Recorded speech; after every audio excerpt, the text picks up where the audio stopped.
그러니까 이제 정보공개서 제공 시점이 좀 늦어지니까 이게 좀 불합리하다라고 봐서 변경을 하면서는 심사를 하지 않고 그대로 정보공개서를 먼저 공시를 하고 보여주고 사후적으로 점검하는 형태로 해보면 좋겠다라는 내용으로 이제 업무 계획을 밝혔고, 이재명 정부 국정 과제로 9월 달에도 가맹본부라든지 원사업자를 포함한 이런 우월적 지위를 가진 사업자에게 대항할 수 있도록 중소상공인들에 대해서 협상력을 강화하고 개선하겠다라는 정책 의지를 또 밝혔습니다. 2025년 가맹 분야 정책 동향을 보면은 이제 9월 24일 날 공정위에서 가맹 분야 종합 대책을 발표를 했어요. 그러면서 창업과 운영, 폐업 과정에서 가맹 사업에 참여하는 사람들이나 가맹 사업을 영위하는 사람들이 어찌됐건 간에 잘 보호를 받아야겠다라는 생각하에서 창업, 운영, 폐업 과정 중에서 일정한 보호를 해줘야겠다라는 생각하에서 종합대책이 발표가 됐고, 창업에서는 일단 양질의 창업 정보를 제때 확인할 수 있도록 제공을 하고, 그리고 부실한 가맹본부가 무분별한 사업을 개시하는 것을 방지해야겠다라는 목적하에 정보 공개서 공시제라는 것을 이제 도입을 하겠다라는 정책 의지를 밝혔습니다. 그리고 사업 노하우가 검증된 브랜드만 가맹 사업을 개시하도록 이렇게 지금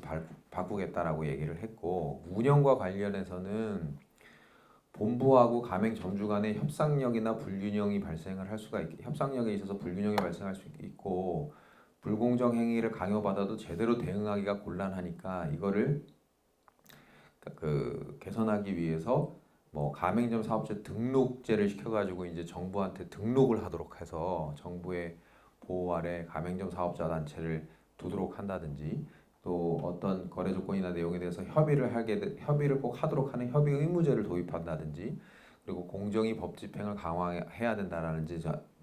과 관련한 이런 내용들을 발표를 했고,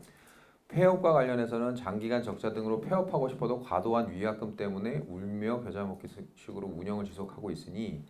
점주가 자율적으로 폐업할 수 있고, 위약금 관련한 내용들을 너무 과도하게 설정하지 못하도록 하는 이런 내용들을 보강을 하겠다라는 종합대책을 발표를 했습니다. 대책을 발표하면 실제로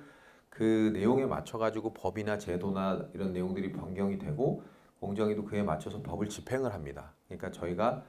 현 시점에서 아마 대부분 가맹 사업을 운영하시는 가맹 본부에 소속돼 있으실 텐데, 현 시점에서 이런 변화된 제도 내용이나 아니면 우리 회사에서 뭐가 가장 문제될 수 있는지들을 일단 알고 계시는 게 회사에서 업무하실 때 도움이 되시는 것이어서 이렇게 먼저 말씀을 드려보는 거예요. 그래서 이제 그러면서 이제 2025년도 1월 달에 공정위가 주요 업무 추진 계획에 정보 공개서 공시제를 도입을 하겠다. 그래서 창업 희망자가 필요한 정보를 적시에 확인할 수 있도록 하겠다라고 했습니다. 이제 기존하고 차이가 뭐냐면은, 기존에는 정보 공개서를 등록을 하도록 했어요. 등록을 해갖고 그걸 심사를 해가지고 결국은 그게 끝나면 이제 정보 공개서를 제공할 수 있게 됐었는데, 그러니까 심사가 안 된 상태에서는 제공하기가 어려웠던 거예요. 그러니까 이제 정보 공개서 제공 시점이 좀 늦어지니까 이게 좀 불합리하다라고 봐서 변경을 하면서는 심사를 하지 않고 그대로 정보공개서를 먼저 공시를 하고 보여주고 사후적으로 점검하는 형태로 해보면 좋겠다라는 내용으로 이제 업무 계획을 밝혔고, 이재명 정부 국정 과제로 9월 달에도 이제 가맹본부라든지 원사업자를 포함한 이런 우월적 지위를 가진 사업자에게 대항할 수 있도록 중소상공인들에 대해서 협상력을 강화하고 이런 내용들을 개선하겠다라는 정책 의지를 또 밝혔습니다. 그래서 그 맥락 하에서 또 하나 나온 게 가맹 창업 정보가 신속 제공되도록 공시제도를 도입을 하고, 아까도 말씀드렸듯이 위약금 없이 폐업 가능하도록 계약 해지권을 부여하는 형태로 이렇게 지금 국정 과제도 만들어져 있는 상태입니다. 그래서 언론도 뭐 이런 가맹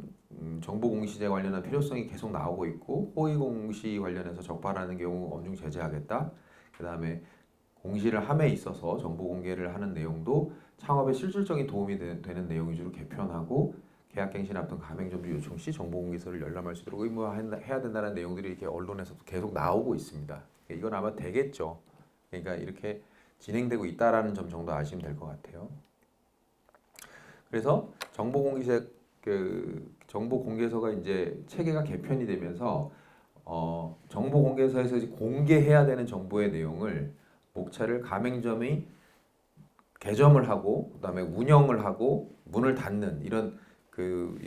일련의 그 생애 주기에 따라서 이제 알 필요가 있는 정보들을 이제 공개를 하도록 이제 내용이 개편이 될 예정이고 창업 여부라든지 브랜드 선택에 영향을 미치는 핵심 정보를 요약한 요약본을 만들어 가지고 뭐 재무 현황, 가맹점 추이, 가맹점 연평균 매출액, 필수 품목 현황 이런 것들을 이제 제공하도록 이제 요약본도 신설을 하려고 하고 있습니다. 그리고 정보 공개에서 내용을 좀 개편을 하려고 그러는데 추가하려고 하는 것들이 가맹점주들이 비용을 결제하는 정보, 카드 사용이 가능한지 특히 그다음에 분할 결제가 가능한지 이런 것들에 대한 정보를 내용을 넣어야 된다라고 얘기를 하고 있고 사모펀드 소유 가맹본부 정보와 관련해서 PF 운용사 명칭, 보유 지분율, 최대주주 지분 취득일 등을 공개하도록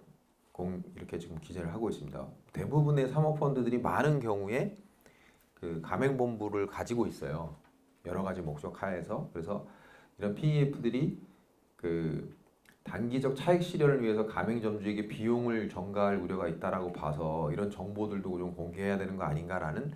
정책적 의지가 반영이 된 겁니다. 그 다음에 가맹점 장기 생존 가능성에 대한 정보로서 장기 운영 가맹점 수 비율이라든지 가맹점 생존율, 폐점 가맹점의 평균 영업기간 등을 고려할 수 있도록 이제 공개서에 포함을 하도록 하는 것도 고려를 하고 있는 거고 제휴계약의 세부 내역으로서 배달앱이라든지 모바일 상품권 관련해서 계약 기간, 비용, 제휴 조건 등을 내용에 기재하도록 이렇게 하고 있습니다. 그 다음에 평균 위약금 정보, 그래서 가맹계약 중도 해지 시에 평균 위약금 관련 부담액이 어느 정도 되는지를 알려주도록 해야 된다라는 내용들도 지금 고려가 되고 있는 상황입니다. 그래서 정보 공개서와 관련한 내용이 조금 더 다양해지고 생애 주기에 맞춰서 필요한 정보들을 좀 더 자세히 고지하는 형태로 아마 내용이 좀 바뀌지 않을까 이렇게 생각이 되고 있습니다.